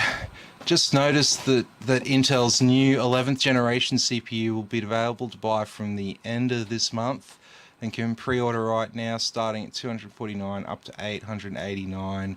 We're just getting our heads around the 10th generation CPUs, Intel and AMD, AM4 5000, new CPUs released. What a head spin. Wait for, the Intel 11th gen is kind of just like a little bit of a sideshow, because they're planning on releasing 12th gen towards the end of the year. And 11th gen's basically, it's not even that. It's like the last version of the 14 nanometer architecture that they're releasing. So I kind of see it as it's like a tribute to 14 nanometer. What I've read about this 11th gen, 12th gen update thing, apparently they've still got nothing on Ryzen. Yeah, no, 11th gen won't have anything on AMD 5000. And unlikely 12th gen will either, because it'll be the first release of a fundamentally new architecture. So it'll be like Ryzen when the first generation of Ryzen came out. Like, you could see it had potential, but they hadn't refined it yet. So, oh well, this should be pretty much the last one that it does, and then we can restart. Then it's going to be fully functional. You can swear at your phone now. But yeah, Anthony, like another point to note is like there's always a new generation of CPU or graphics card or Wi-Fi or whatever just around the corner. We've got DDR5 memory coming up soon. I believe Intel 12th gen will be compatible for DDR5 memory, and it will also be compatible for PCIe Gen 5, I believe, as well. That's the rumor that I'm hearing. So we've got new versions of that, of those technologies coming up. There's always something new. So yeah, your head will always be spinning because there's always new products coming out. If you turn away for just a couple of years, you're going to be completely lost. And I see it all the time with people who can build their own PC, but they haven't kept up with the parts, and so then they end up coming to me because they just don't want to do the research. It's going to take them that many hours to do the research properly that it's just like they'll just pay me to build them a computer. So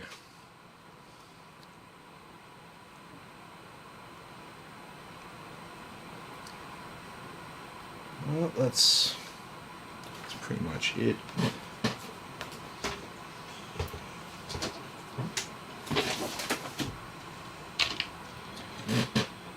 Oh, we got some plastic on the back of this glass. How many glass panels you got there, Tim? Yeah, I know.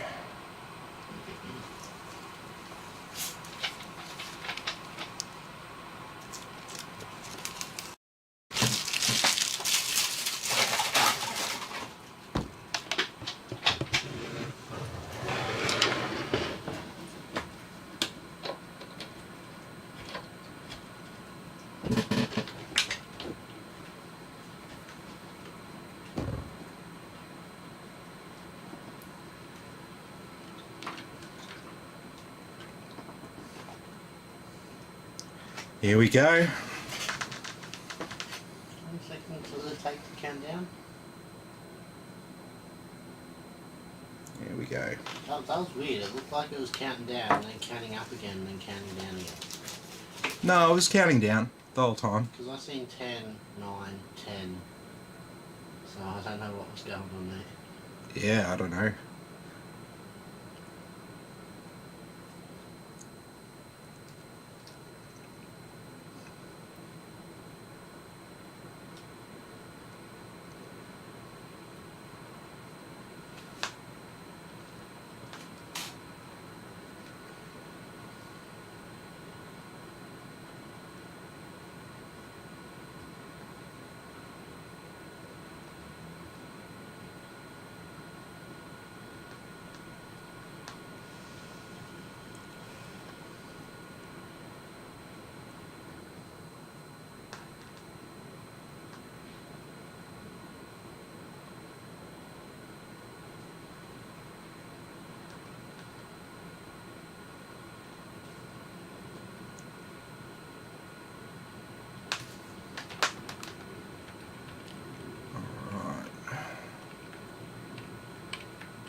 Okay, so because we've done a BIOS update, we have to re-enable our XMP profile. So we'll just do that quickly.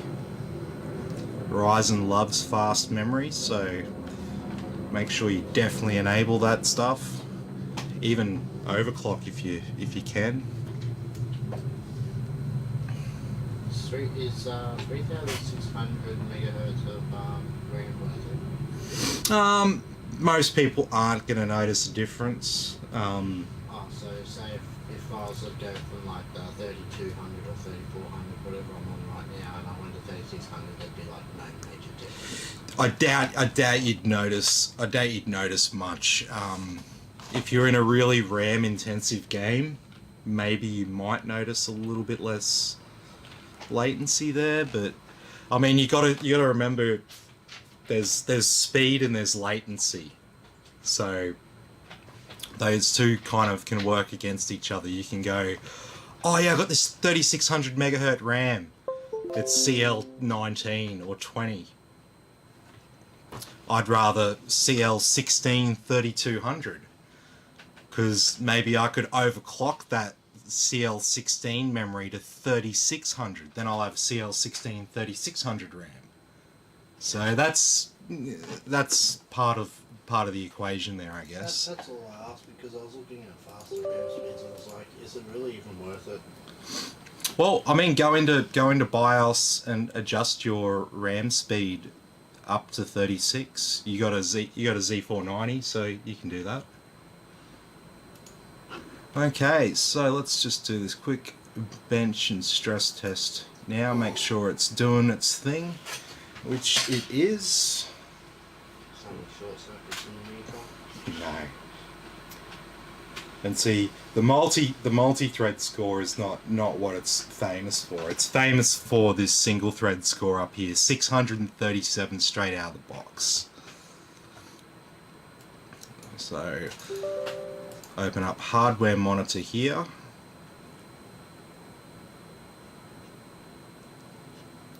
And we'll do a quick, just give it a stress. We'll see how that cooler's going.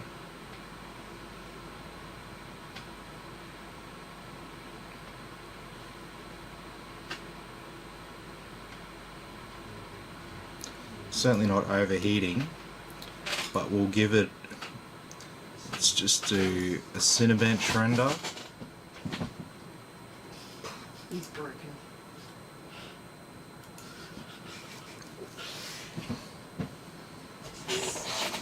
He's definitely broken. So 6 cores, 12 threads here. So this is not really meant for productivity. This is a gaming CPU. But as you can see, for a 6 core, 12 thread, it's making pretty light work of Cinebench right here. It's not really getting bogged down too much. And so you can see, if you did buy this CPU, if this is the best CPU you've got and you did want to do some video rendering, it's not going to stop you. I mean, this system here, we've got 32 gig of RAM, so if you did want to do video editing and stuff, you could do it. Just means that it would take you a bit longer to render that video and save that finished product. So if time's not money for you with regards to video editing and rendering, then it's going to be fine. Just get the 32 gigs of RAM, so you've got plenty of room to work with.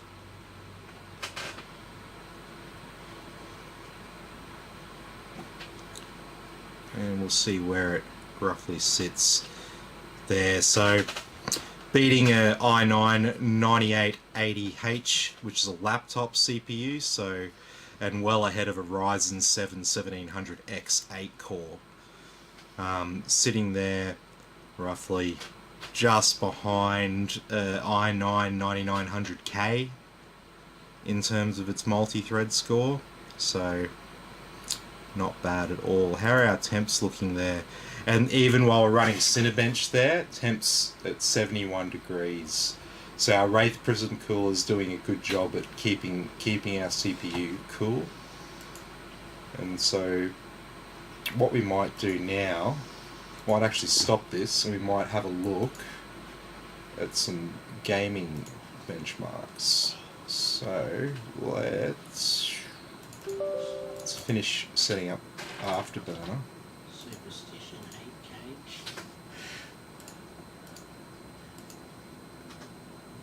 I reckon I wouldn't skip a beat. Yeah, it'll be fine. The only thing is, no one's going to be playing in 8K. Who's gaming in 8K? I hadn't even heard of 8K gaming until Nvidia was like, our 3090 is capable of 8K gaming at 60 frames a second. I'm like, who the fuck plays at 8K? I've never seen anyone.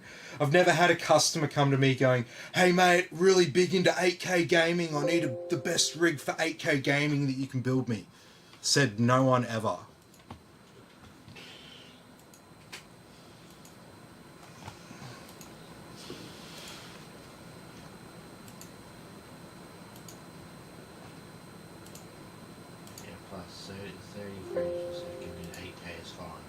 Yeah, because if you're playing in 8K, it's going to be all about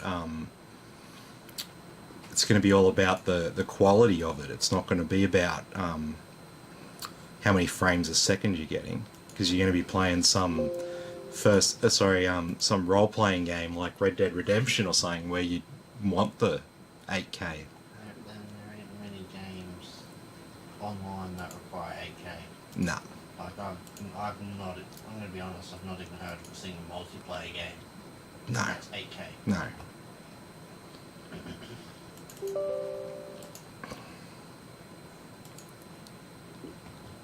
Okay. Alright. Let's check this RGB lighting out. My favourite app. Yep. So the setting I've got those front fans on should be addressable with the motherboard header. They're on default orange right now. Yep. So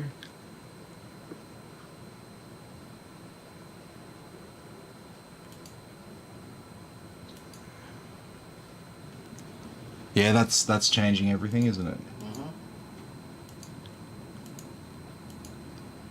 Where's that awesome? Yeah, like that. That's a good shade of orange. Alright, let's go.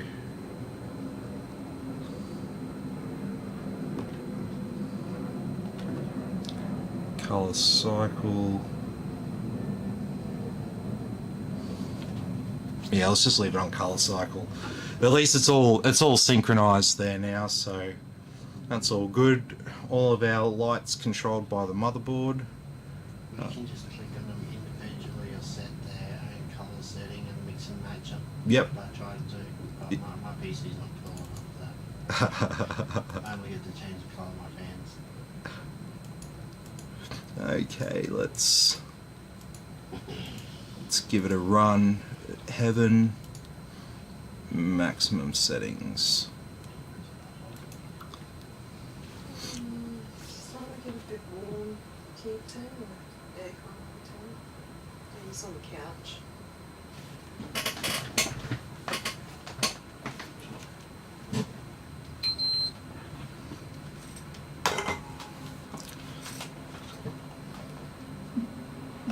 Okay.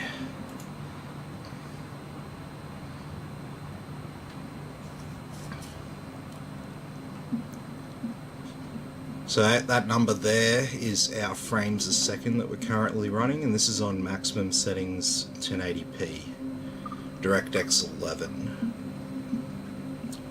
So as you can see, our CPU's not really doing too much work here. Our graphics card's being fully utilised. Cards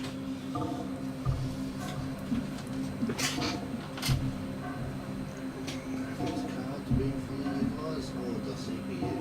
No, graphics card, yeah. Be a bit worried if we were fully utilising our Ryzen 5000 CPU in a game. Be like, what fucking game is this? Well, how many frames? The real question, the real statement is, how many frames a second are you running if you're maxing out a Ryzen 5000?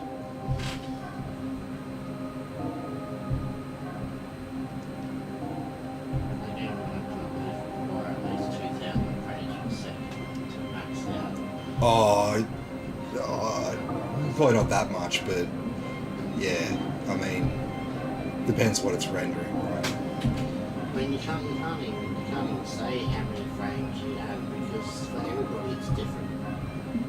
Yep. And that's one of the frustrating things that I deal with is people asking, oh, how many frames a second will I get with this? It's like, well, dude, it depends what settings you run. Depends what game you play.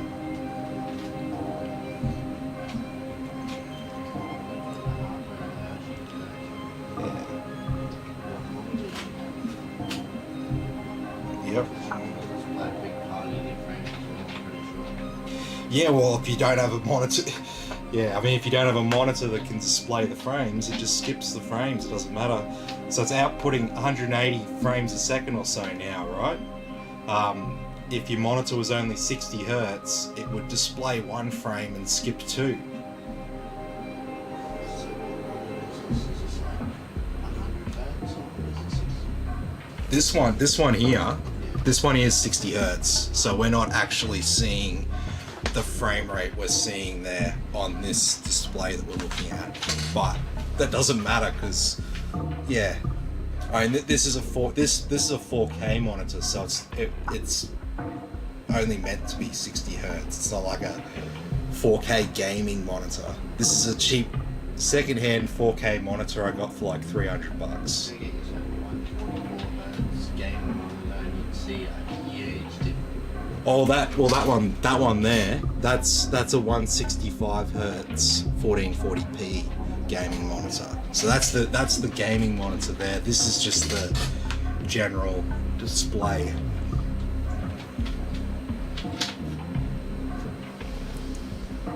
And so as you can see there, like just frames a second, it's going huge at its maximum. Pretty up those frames. Yeah, I mean this is a pretty old benchmark, right? Like, Heaven or the Valley? oh, the Heaven and Valley. Heaven's older than Valley. I'm pretty sure. I think so. Heaven's from like 2009. Yeah.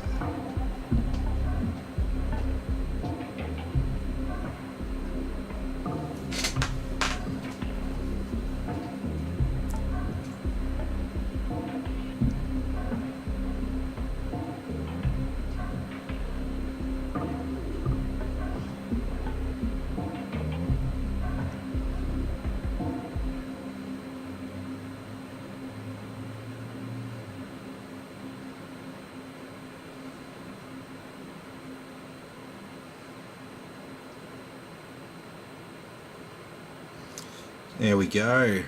Maximum 373.5. I didn't need real gaming probably run about 4,000 frames a second. on the credit screen. Yeah. In any real game, it'd probably run about, I'd like to say like 120 to 130. Yeah, depending on the settings and stuff, That's of course. what mine does, and I run everything on max settings, Yeah. or ultra settings.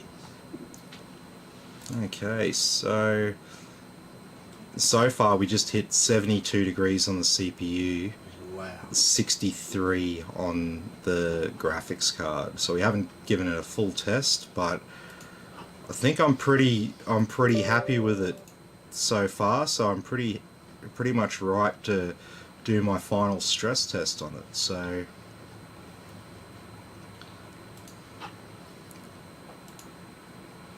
It's really full send it through Cinebench and CPU.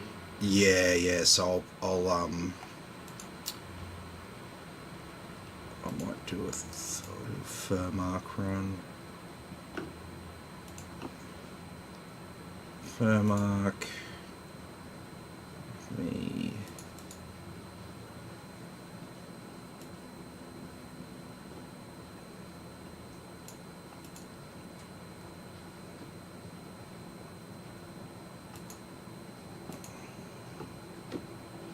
Give me the donut, the furry donut.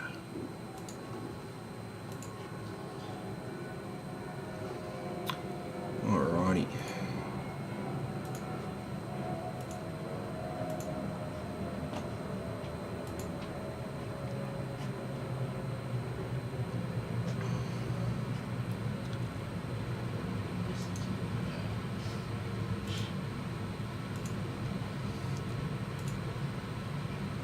And so now we basically let them run with the case closed up and the fans just doing their thing.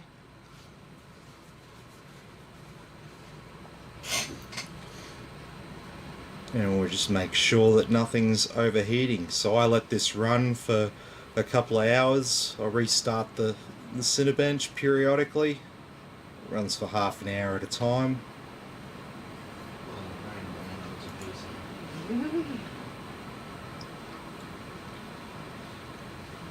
And so I'm already seeing the CPU, sorry, the graphics card hovering around the 60 mark.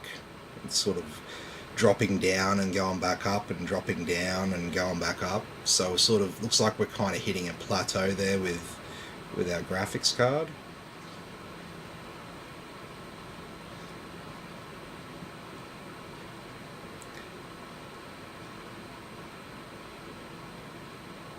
Might just adjust the tuning on that just slightly, because it looks to me, see it's on this bar graph at the bottom, it's going up and down, up and down. It looks like the fans are kind of like ramping up for a second and then dropping back down, so we can change that behavior.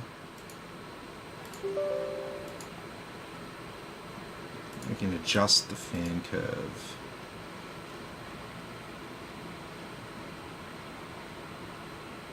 It's 80 at 60 degrees.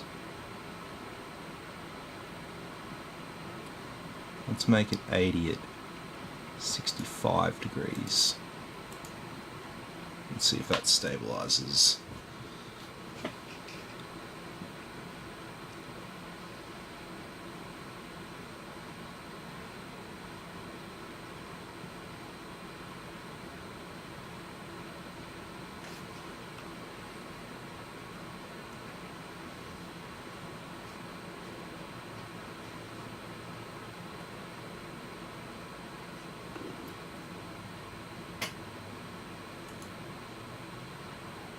We're running through here, it's all good.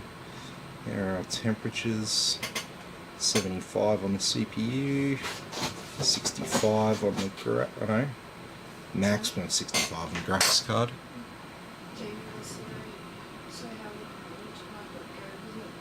Oh yeah, you'll have no problems, man. Like, you can have a really good time. In fact, yeah, you'll be able to run that monitor at at its full capabilities, essentially. Like I said, where is it? You might have missed this.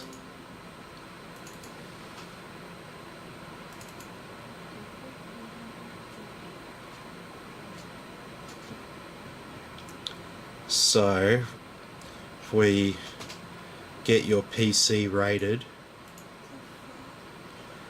you have a 100% rated gaming PC. Here's the top 1,000 games. These are the games that you can run out of the top 1,000 games.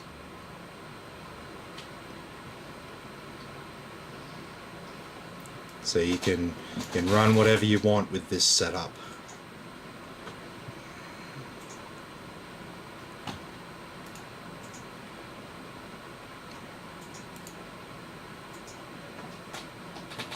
Yo.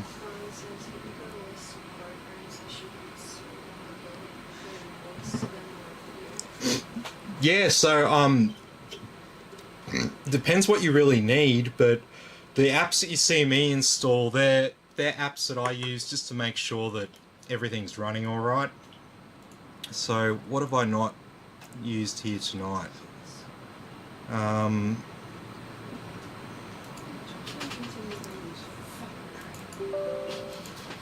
cream.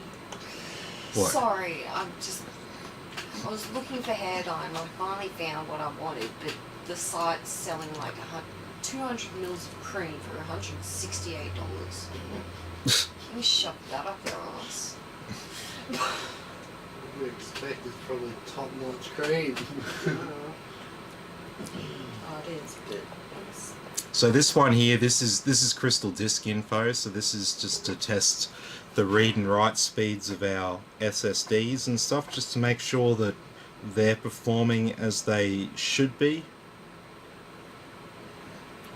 And this is sitting where we want to see it, which is good.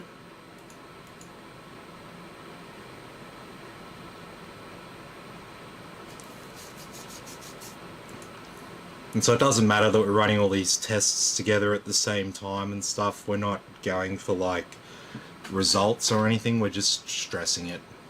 and we're just making sure those temperatures stay in line.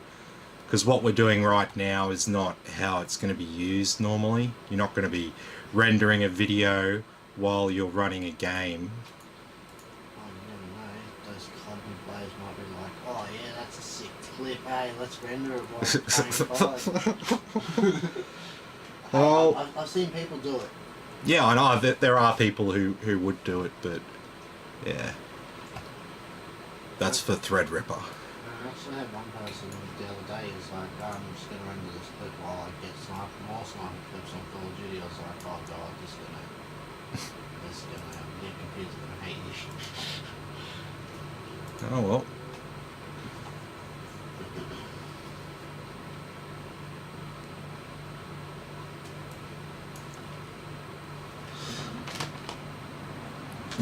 Alright, well, how's this looking? Yeah, that's fine. All running within normal parameters there. We'll just stop that. Don't need to let it run for the rest.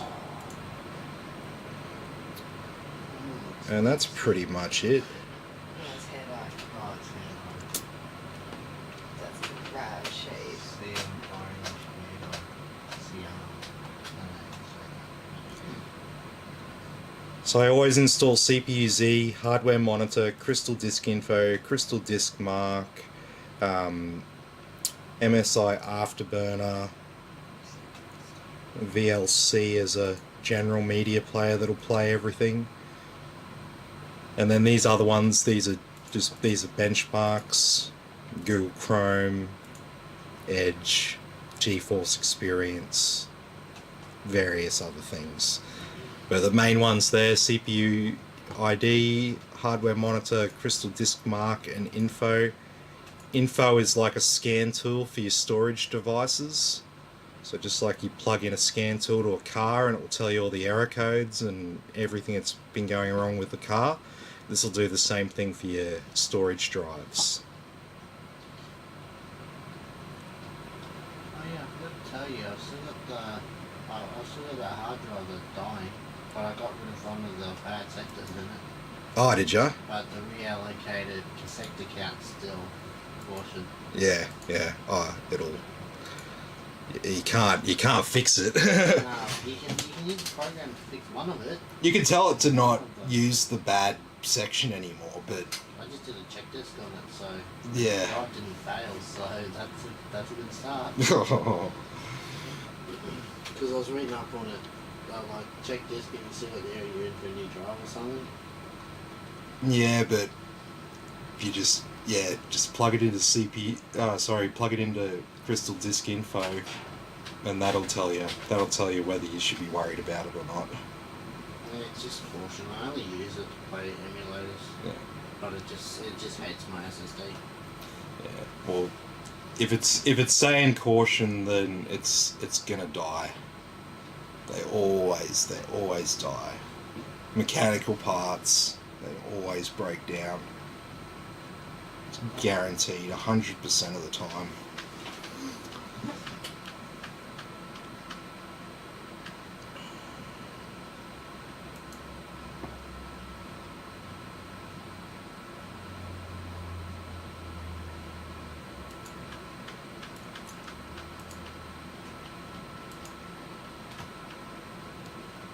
Okay, let's...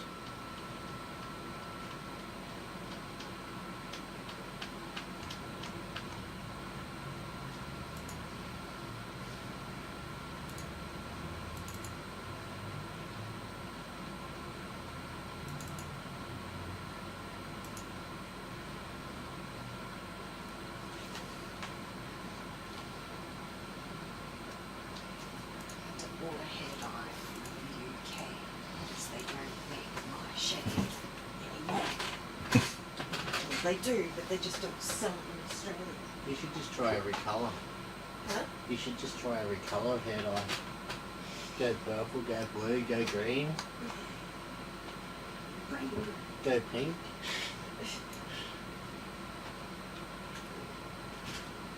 Oh, that doesn't look good at all. What have you done, Tim? Oh no, it's just taken a while because we're running we're running Cinebench. Oh, yeah.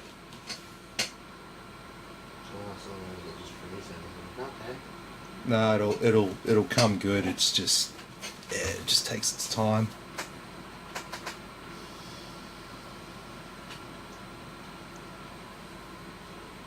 And then it makes a liar out of me and it's actually stalled. No.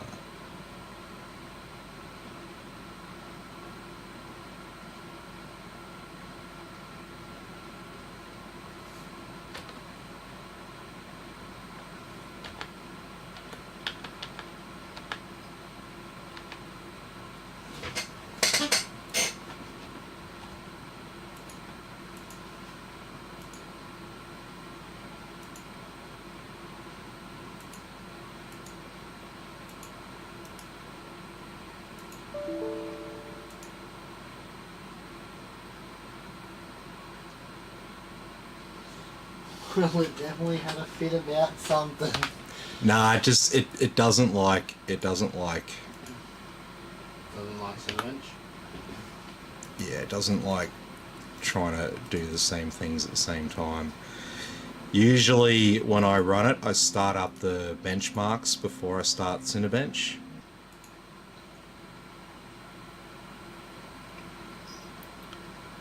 Closed all right.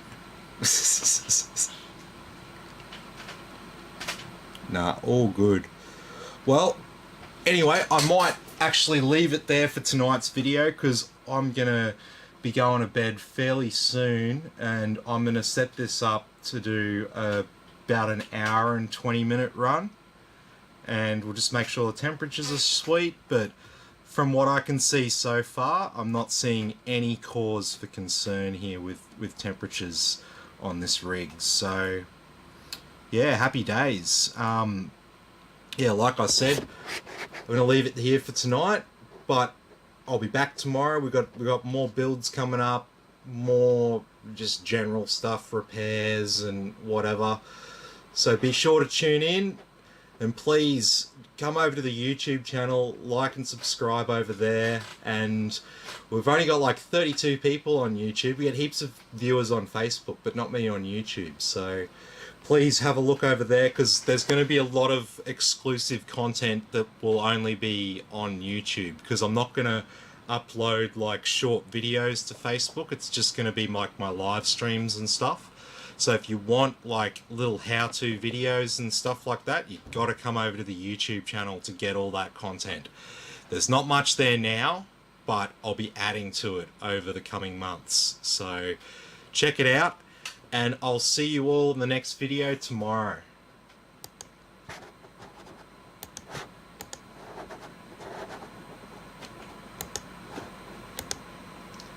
Sweet as.